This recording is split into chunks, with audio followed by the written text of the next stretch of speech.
BSTC, PTT, REET, police, पटवार, school college शिक्षा से जुड़े सभी साथियों का आपके कमेंट मेरे जवाब कार्यक्रम में स्वागत है। साथियों, आज इनसे जुड़ी हुई आपकी बहुत सी कमेंट आ रही हैं, जिनमें विशेष तौर पर सबसे पहली कमेंट है संदीप कुमार की। इसके बाद एक साथी हैं जिनकी मेल आईडी में नाम तो नहीं आ रहा, लेकिन इन्होंने बहुत ही स्पेशल कमेंट की है, जिसमें उन्होंने पूछा है कि स्पेशल बीएसटीसी का इन्होंने फॉर्म भरा था, लेकिन उसके बाद इनके पास जो हार्ड कॉपी है वो डिलीट हो चुकी है और अब इनके पास कोई प्रूफ नहीं है। ये पूछ रहे हैं कि हमारा कॉलेज में एडमिशन अब किस आधार पर होगा। देखिए साथियों, आरसीआई पोर्टल के ऊपर जब आपने आवेदन ऑनलाइन किया था तो उस समय आपका जो लॉगिन आईडी और पासवर्ड है वो जब लॉगिन आपने क्रिएट किया था उस समय आपके मेल पर भेज दिया था। हो सकता है आपने किसी ई मित्र कियोस्क पर जाकर अपने फॉर्म को भरवाया हो, तो ऐसे में ईमेल आईडी ई मित्र वाले ने स्वयं की दे दी होगी। ऐसे में उसकी मेल आईडी पर अभी भी आपके आईडी पासवर्ड पड़े होंगे। वहाँ से जाकर के आप आईडी पासवर्ड लीजिएगा और वापस आरसीआई की साइट पर जाकर के लॉगिन हो जाइएगा। लॉगिन होकर के प्रिंट एप्लीकेशन फॉर्म टैब अभी भी ओपन है, वहाँ से जाकर के आप अपने फील्ड फॉर्म को का प्रिंट आउट ले सकते हैं।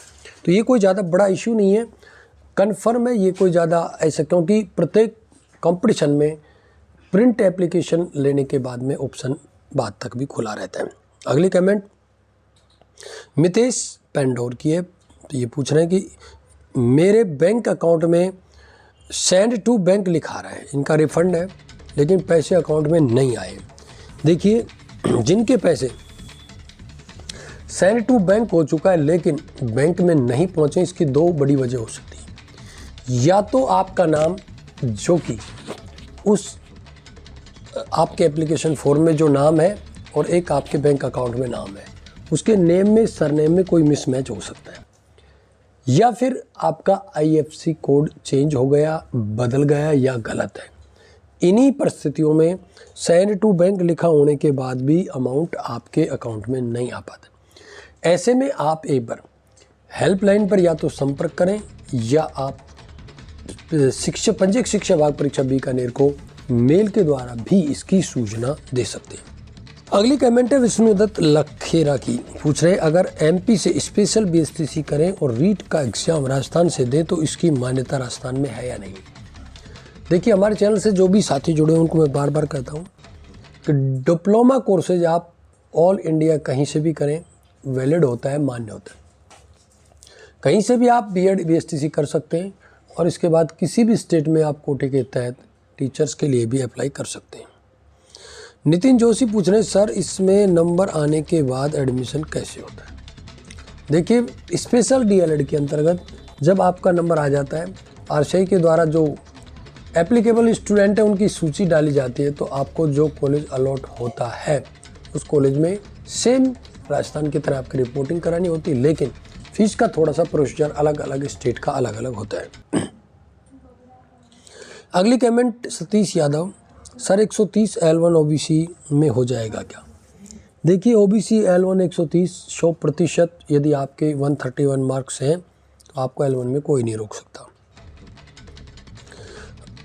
समेष्टा वर्मा पूछ रही हैं कि आपका टेलीग्राम आईडी क्या है। देखिए, जिस नाम से हमारा यूट्यूब चैनल है उसी नाम से हमारा जो टेलीग्राम है वो आईडी है, या ज्ञानधारा हरसोली। आप टेलीग्राम एप्लीकेशन में जाके सर्च करिएगा, वहाँ पर हमारा लोगो आपको यही यूट्यूब चैनल का लोगो दिखाई देगा। ओरिजिनल ज्ञानधारा हरसोली का टेलीग्राम ग्रुप जिसमें हमारे यूट्यूब चैनल का लोगो है वही मिलेगा।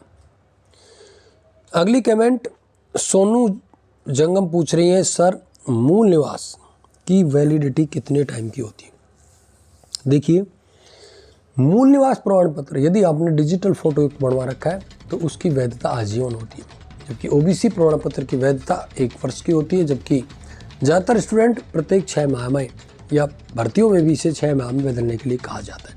लेकिन मुख्य रूप से जो जाति प्रमाण पत्र होता है ओबीसी का, उसकी वैधता 1 वर्ष इसलिए की जाती है क्योंकि प्रत्येक वित्त वर्ष में प्रत्येक व्यक्ति की आय बदलती है, तो आय बदलने पर क्या आप क्रीम लेयर में तो नहीं आ जाएंगे।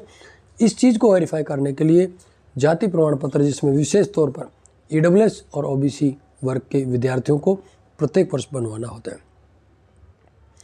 अगली कमेंट जीत मीना पूछ रहे हैं स्कॉलरशिप भी मिलती है क्या। बिल्कुल मिलती है।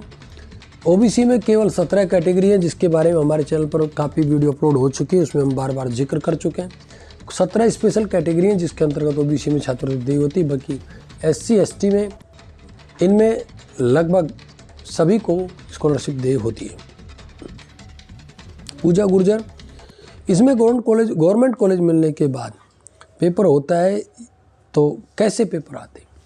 देखिए, गवर्नमेंट कॉलेज यदि आपको मिल जाती है, ये सवाल स्पेशल BSTC का ही पूछ रहे हैं, तो गवर्नमेंट कॉलेज यदि आपको मिल जाती है तो इसके लिए अलग से कोई पेपर नहीं होता है। आपको कॉलेज में जाकर रिपोर्टिंग करानी होती है और फीस जमा करानी होती है।